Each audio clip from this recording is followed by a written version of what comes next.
We've asked a few of our students who are graduating to just kind of share their experiences of growing up at GBC and how GBC has prepared them for post-graduation life. My earliest memory of GBC, I would have to say, is Bible drill. At a young age, I learned how to locate books of the Bible and memorize scripture, which I still use today. My earliest memory here is probably just Sunday school, like little kid Sunday school class, either playing with blocks or having some old person you don't know being your Sunday school teacher. And I remember at one point, I don't remember who, but there was one lady that had like a mouse puppet. I don't really remember like doing anything with it, but I remember it existing. At a young age, I got saved here at GBC. I didn't quite understand the questions that were very detailed that adults would ask me, or the big words, but I definitely understood what God was trying to tell me, that I needed Him and I needed a relationship with Him. I just felt someone speak in my conscience. I just thought that it was a conscience, but it was definitely the Lord. I did experience salvation here. There was some service that was it was called Echo. I don't remember what it was or why it was happening. And there was a guest preacher. He preached about, I don't remember if it was 7 or some amount of like hearts, different kinds of hearts that people had. And like he went down from like the clean, holy heart that like Jesus had that we pretty much can't get, just down like getting dirtier and dirtier.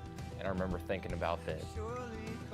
I thought I was the bottom one or whatever, that I knew that I was wrong. I thought about that I should probably go talk to my parents. Even as a little kid, I always wanted to have reasons for my actions.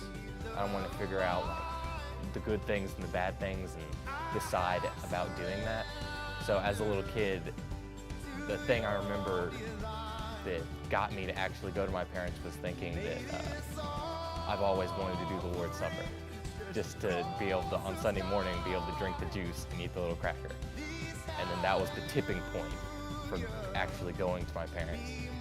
Living for Jesus in my days would be just sharing the love that I have, that He would have for others who don't necessarily deserve it, but none of us deserve it.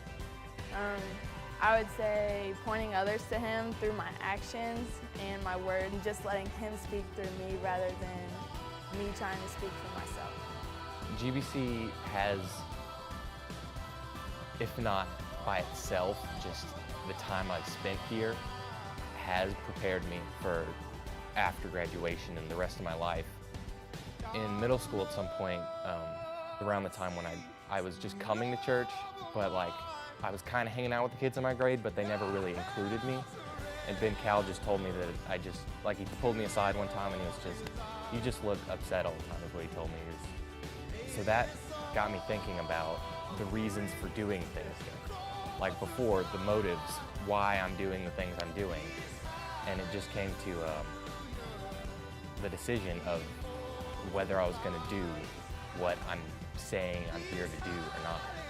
Deciding to come to church and actually read my Bible, which I hadn't really done before then. Just seeking after God. My Sunday school teachers, Miss Terry and Miss Jenny, have definitely helped out. They've prepared me for life, not only for just the basics, but also reality. And they've definitely given me a reality check, and that's when you see friends go downhill, which I've lost many friends, but the Lord's provided with new friends.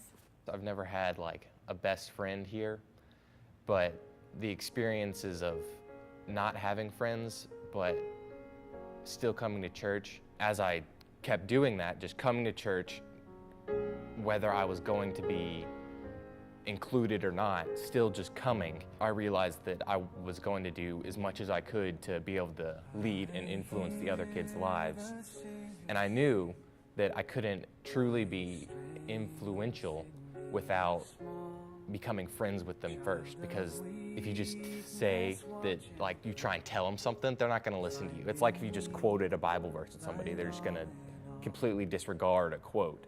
But if you become friends with them and you just, by how you live and the things that you do and the things that you say, at some point they'll ask you questions about why you do things. And I've just been working on getting closer and closer with people till I can make a change in their lives. My challenge for the rest of the student ministry to just take control with God's power and use it not just to love others, but to point them towards Him. Don't just stand by and watch while all this crazy world happens. Just share God's love with others around us and share the truth and the hope that comes from Jesus Christ. Point others to Him and let them know that He's real and here for us. I want all the kids in the youth group to quit just floating. I mean, we all do it, even adults. We still just, I don't know what it is about us that, I guess it's laziness and anything, actually. Any laziness, fear, whatever, it's gonna lead us to just not acting. And that's the decision we have to make every day. Every moment, we have to decide if we're going to act or if we're gonna sit still. You just gotta decide if you're gonna do the things that you say you're gonna do. Are you gonna be the person you've always thought yourself to be or thought that you could be? Just quit riding and try and figure out how to drive. Is there any more questions? I was kind of a mess. That's okay though. Sin had left a crimson stain. He washed it white as snow.